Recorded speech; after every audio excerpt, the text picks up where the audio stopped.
Ladies and gentlemen, today I have a very special guest with me. I have the one and only EgyptianEzzy. My brother, how are you today? Alhamdulillah, bro. How are you? I hope you're doing well. Man, look, it was a pleasure meeting you in person. It's even better now to finally be able to have an actual conversation and chop it up. So I'm blessed. Thank you.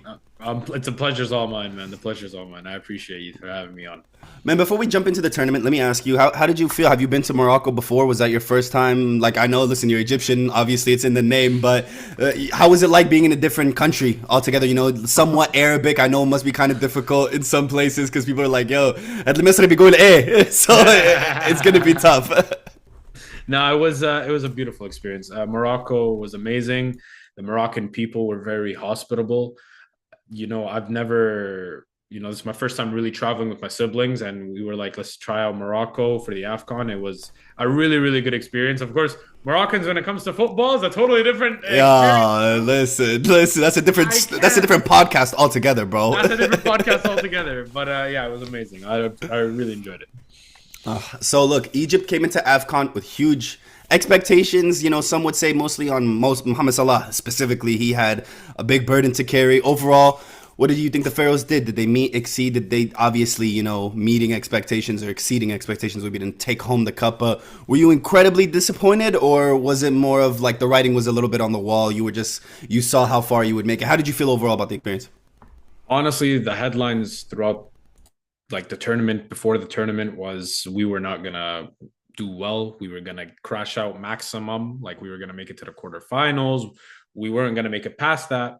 And my whole time before that was me trying to uplift that, not have this, pessimistic mindset of we are going to lose, we are not going to do well. I understood it inside me. I'm like, okay, yes, I know our team is not the best, and it's not up to par like the other teams. But at the same time, I'm like, we need to keep uplifting our country, our men. They're fighting for our badge, our country name. And the fact that they made it to the semifinals was honorable. The way we crashed out, maybe in the semifinals, made it worse for me. But other than that, it was what they could do. And at the end of the day, they tried their best with what they had.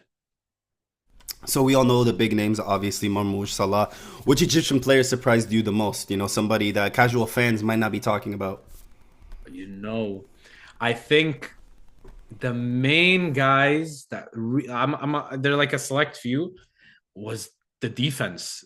The defense, the two center backs, Yasser Ibrahim and Rami Rabia. Oddly enough, both of those two did really well. Even the guy from Zamalek, the center back Abdel Magid, those three especially were amazing. They blew me away because they were the heart of the defense. They were the reason why the defense was so strong because Mohamed Hani, a decent right back, but he had his issues. Our left back options was Fattouh, and the other guy, I think it was Fathi, who got injured in the tournament. So those three guys at the center back position were amazing. And it gave me hope for the future. Rami Rabia, of course, is a little bit older, but Yasser Ibrahim and Abdel Magid definitely for the future of the national team, man, they were amazing. It's rock solid. So if Egypt wanted to make obviously they do want to make, but inshallah to make another deep run in AFCON, where do you think that they need to change? Where does change need to happen? Do you think it's coaching? I mean, how do you feel personally about listen, your manager is some, like, people say Walid Regragui has a lot of personality, brother. Have you seen the Egyptian coach? This guy oozes. I mean, listen, was he three-time AFCON champion, right? He can back himself when he's speaking to. So I do get it to a certain extent, right? But where do you think the change needs to happen? Is it coaching, youth developments, tactics, or is it squad evolution? Honestly, like you said before, speaking about Moroccans and football needs on its own podcast. This alone has so much, but not to take up time. It starts from the very top. It starts from the federation. It starts with making changes up there, trying to utilize our youth. Something I really commend Morocco for was they focused on that youth development and they grew those players and they made a team. They made a team in each of their national teams, if it's U17, U20, U21 national team, right? They put that as a basis. So you got to change the top so that everything below it gets better. And of course, from there you get the manager. Of course, Sam Hassan, I don't think did really bad. I think Ivory Coast. I'd keep him. I'd keep him.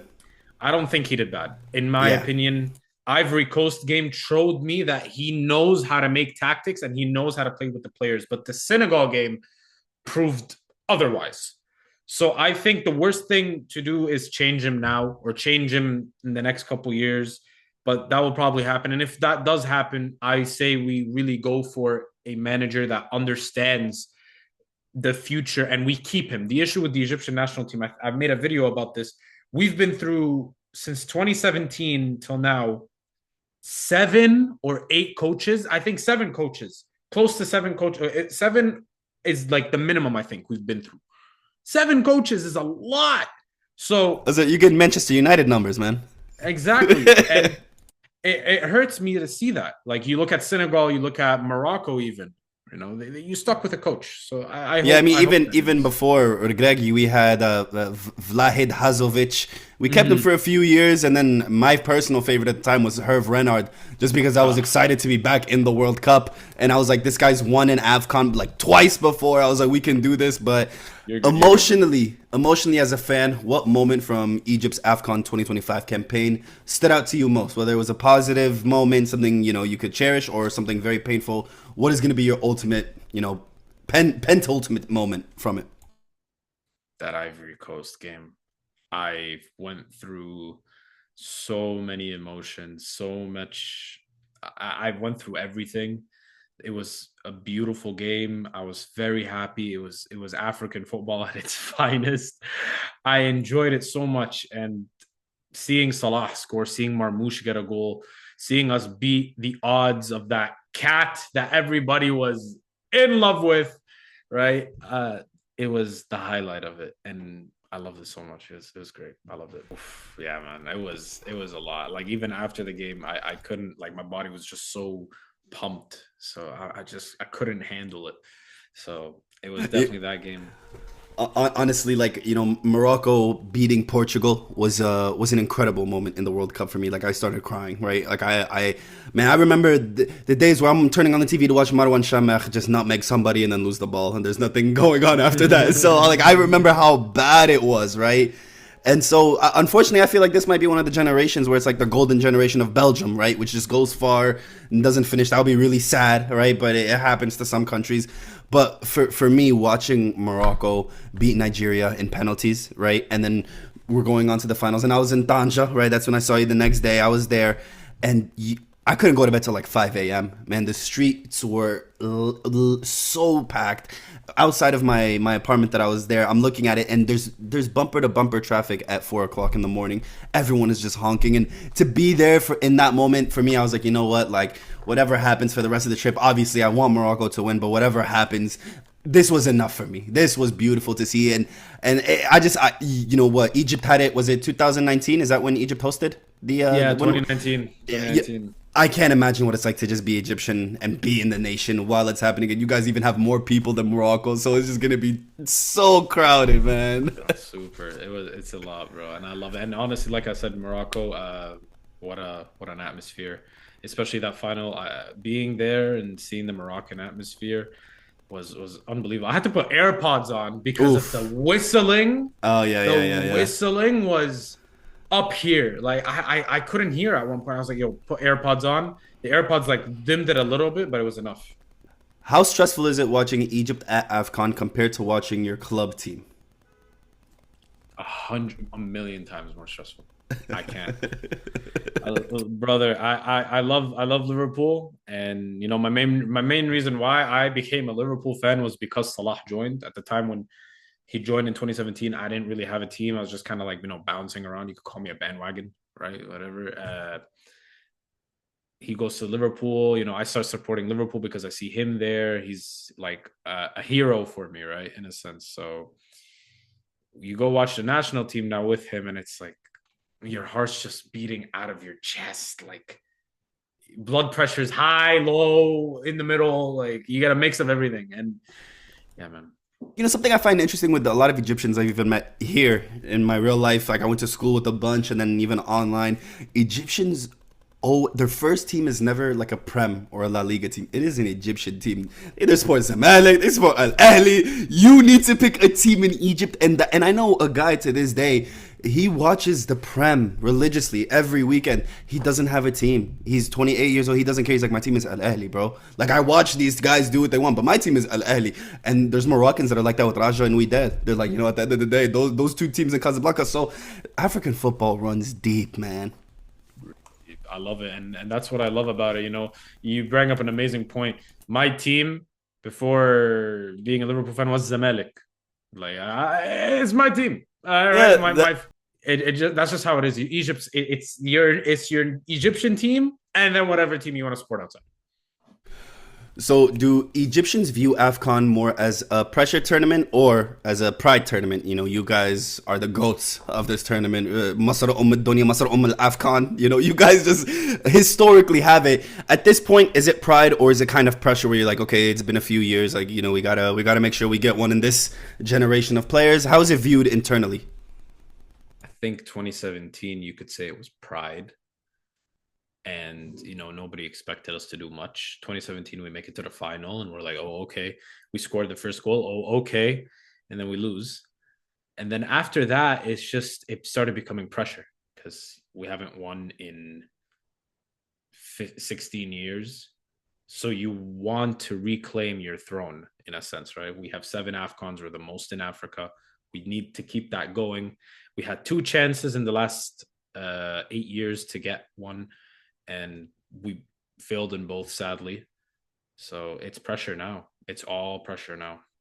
Who has more pressure, especially this past tournament? Is it the Egyptian national team as a whole, or is it Mohamed Salah specifically? Who would you say has more of the pressure from external factors on them?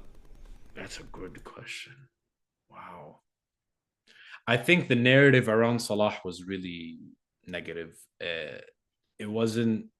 He tried. I always say, no matter what people say, I think Salah did the most he could do with this national team, considering the players we had.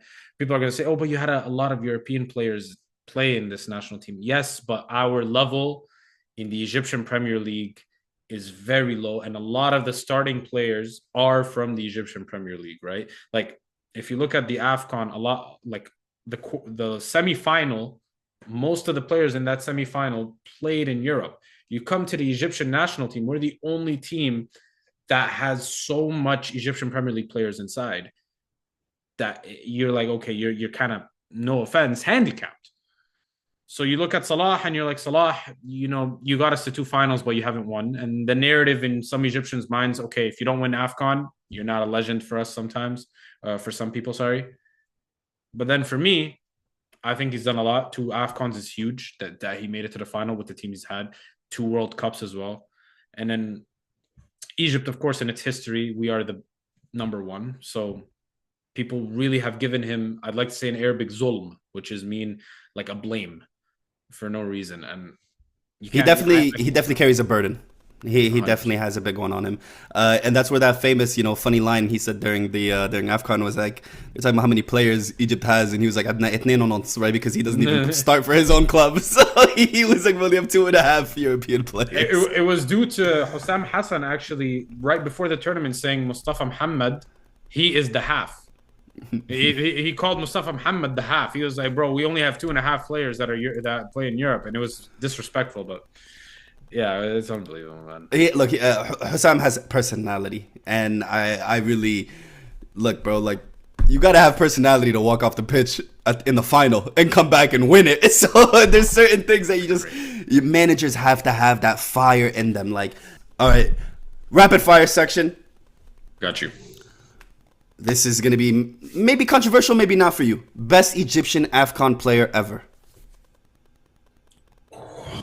Right, so it's not just the best Egyptian player ever, best Egyptian AFCON player. It might be the same name. It could be a Muhammad, but I'm actually leaning towards someone else, weirdly enough. Even though he's very controversial, I saw him al-Hadri. Four AFCONs. 4. Best goalkeeper in African history. He's just what he's done in AFCON, stopped a prime drug bust, stopped a prime Eto. He played in a golden generation, and then he faced golden generations. On top of that, like, I don't want to put down the defense, but you had Wa'il Guma, who was good. You have Mohamed Zidane was phenomenal. If you ask me who's one of those Egyptian players I loved watching, was Mohamed Zidane. But if I give you the short answer, the quick fire, Assam Al Hadri. Sorry. No. Look, at the end of the day, I started listening. I was like, oh man, I'm getting. First of all, with the Isam Al Hadri, I'm getting PTSD from what he did to Morocco generations before, man. Like I remember, and you'll never hear a Moroccan being like, I want Algeria to win. There were times in those feuds when Algeria and Egypt were playing, I was like, bro, I need Algeria to walk away with something, bro. This is unfair. You are in East North Africa, whatever. You're in that part, the other side of Africa, and then you're gonna beat us up, and you're going to my neighbor's house. You're beating up my neighbor too. This is not going well. Man. I can't do this. I love it. Fair enough.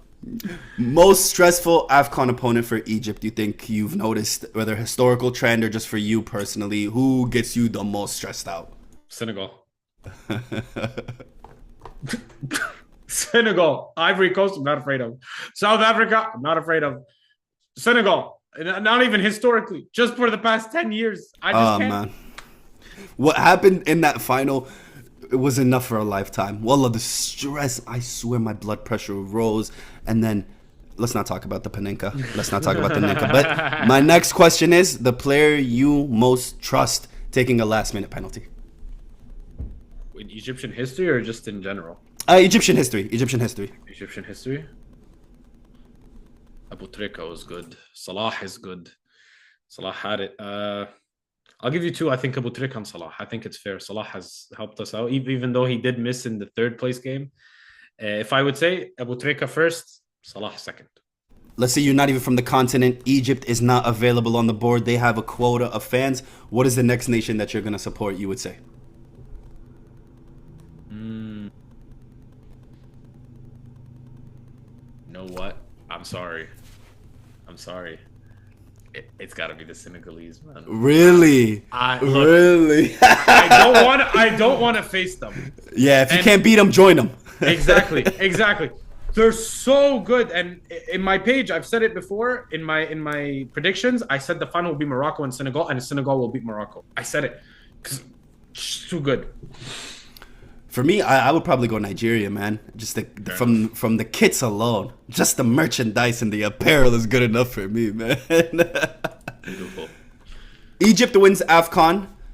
Where's the first place you're celebrating? Let's say you're in Egypt. Is there a specific place you want to go to, or you can be home right now? Where's the first place you're celebrating? If I'm in Canada, there's a place called Celebration Square. It's where all the Arabs usually go. Okay, they all chill out. Probably there. If I'm in Cairo, in Egypt, bro, I'm just gonna step out my house. I'll find the party. Like you said, too many people. One word to describe Egyptian football fans. Passion. There we go. Passion. I love it, man.